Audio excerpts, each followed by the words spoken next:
खुलुमबाय लोगोफोर दिनै वर्ल्ड पोएट्री डे हिसाबै आंबो नोंथांमोननो दोंसे खन्थाइ फरायनो आखायाव लादों आसा खालामो नोंथांमोनहा खोनासंलांजोबगोन आरो अन्नानै आंनि फेसबुक पेजखौबो फल' खालामदो खन्थाइनि मुङानो जाहैबाय फारसेथिंनिल' मोजां मोननाय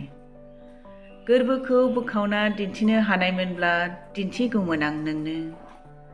जेराव आं बयजोंबो जुजिनो हायो नाथाय नोंजों माब्लाबाबो हानाय नङा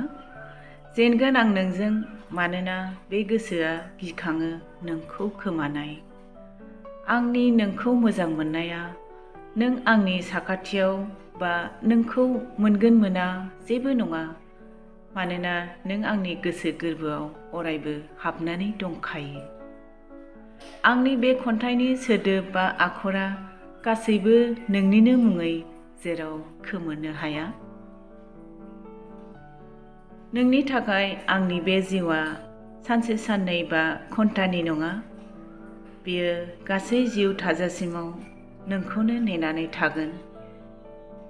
मानिनानै लायो बियो अराय सैथो बेनो आंनिफ्राय नोंखौ फारसेथिंनिल' मोजां मोननाय गोजोन्थों